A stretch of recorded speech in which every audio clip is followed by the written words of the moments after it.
Chael Sonnen recently expressed his opinion on why Jon Jones may be the underdog against Ciryl Gane in their upcoming fight. Meanwhile, fans are eagerly anticipating Jones' debut in the heavyweight division as he takes on the French fighter. He'll be back in action after a 3-year absence. The 35-year-old fighter is all set for his match at UFC 285 on March 4th at the Octagon. Back in February 2020 at UFC 247, Jon Bones Jones retained his light heavyweight championship. Sure, it was after a pretty controversial split decision victory over Dominic Reyes. Unanimous decision, and still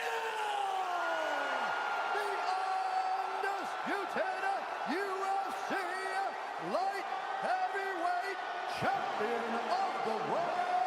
But after months of speculation, Jones officially surrendered the belt and announced that he'd be moving up to the heavyweight division. But his debut in the weight class won't be an easy one, that's for sure. The 35-year-old fighter has been inactive for a considerable amount of time, and he's also never competed at heavyweight before. UFC President Dana White announced the news for the fight at the UFC Vegas 67 post-fight press conference. White also added that the news means that UFC heavyweight champion Francis Ngannou has vacated his title and is now a free agent. As for Jones and Gane, let's take a look at how the fight might turn out. Jones has had a pretty impressive record in his previous weight class, but the initial odds are surprisingly in Gane's favor. Why, you ask? Well, to put it bluntly, the French fighter's got much better experience in the heavyweight division. What makes Gane the most different is that he moves like a middleweight.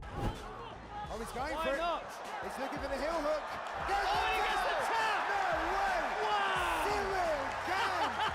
Submission number 2. Constantly switching stances and mixing in feints. Gane is the first heavyweight on the elite level to employ the hit but don't get hit style. It's ideal for longevity in the combat scene. Add to that the fact that the French fighter also brings the kind of physical frame that prevents him from being manhandled in the clinch or on the ground. I mean, the man is 6'4" and has a killer reach. According to stats, it's just 2 inches shorter than the frighteningly long one utilized by the Predator. I mean, clearly Gane is MMA fighting's number 2 ranked heavyweight in the world for a good reason. Yes, he did. Yeah, he might be it.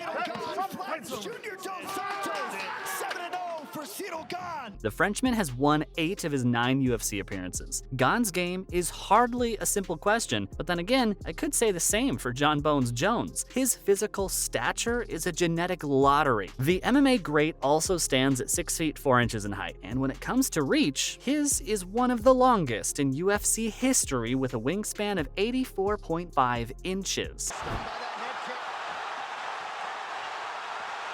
Jones trying to press the issue here. Trying to survive. He's out. He's out. Jones has done it. Jones will be able to enjoy a reach advantage. That took over every single opponent he might potentially face in his new weight class. There's also the fact that Jones has a thinner but wider skeletal frame. This means the percentage of muscle he can add to his bones is higher than what someone with a thicker skeletal frame might be able to do. As a result, Bones is going to be a shockingly strong heavyweight by the time he's in the octagon. Everyone knows he's widely considered one of the greatest fighters to ever compete. A 2-time UFC light heavyweight champion, Jones racked up 11 title defenses. Now he's going for Kimura. It's all over. Jon Jones remains the UFC light heavyweight champion. From 2011 to 20, he's defeated a slew of all-time greats, including Glover Teixeira, Daniel Cormier, Quentin Jackson, and Mauricio Rua, and many more. Both fans and opponents often mistake Jon Jones for being an out-fighter by necessity. Instead, Bones is an out-fighter by choice. Many were shocked to learn that the light heavyweight legend is one of the greatest in-fighters in MMA. Jon Jones remains the UFC light heavyweight champion.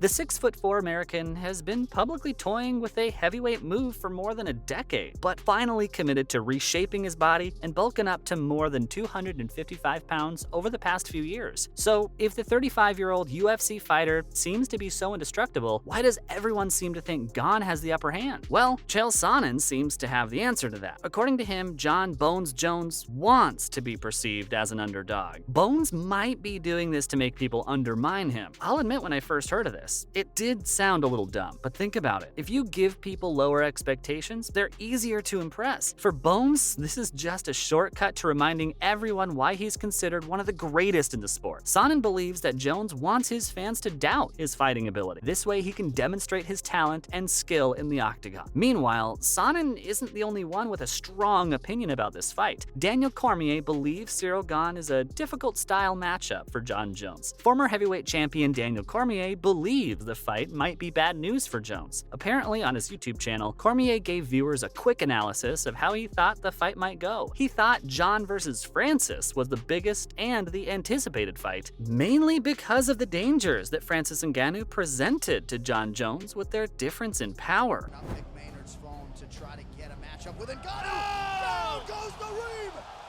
Francis Ngannou has arrived.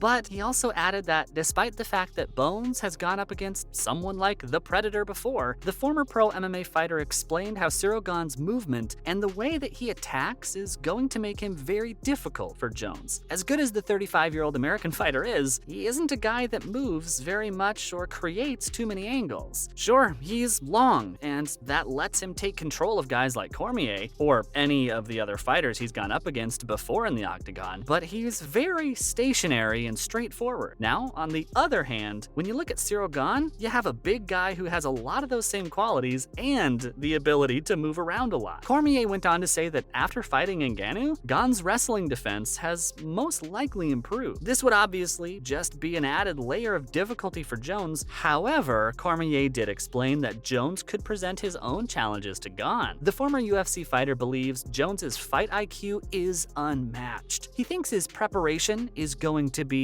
very high level, especially seeing that he's working with someone like Henry Cejudo. According to Cormier, whatever you may think of Cejudo, he's a brilliant fighting mind and a brilliant competitive mind. DC claims that there aren't many people like Henry Cejudo in sports history, so Jones's decision to go there is a wise one. Hard to take his word for it when you look at it all laid out, but not a lot of people know Jones as well as Cormier does. The two of them fought a pair of bouts in one of the defining rivalries of the 2010s, and it was Cormier who once found himself in a similar situation as Jones, fighting for a vacant title. With that in mind, Cormier offered some words of advice to his former rival. For when and if he wins the heavyweight title, he suggested to Bones that if he does win the fight, he'll need to learn how to grow thick skin, because people will be unrelenting. He also told fans not to get too crazy, because Francis left. It doesn't mean he's avoiding Jones. He would fight Jones on any day of the week. And who knows, after Jones versus Gane, we might get to see Francis versus Jones too.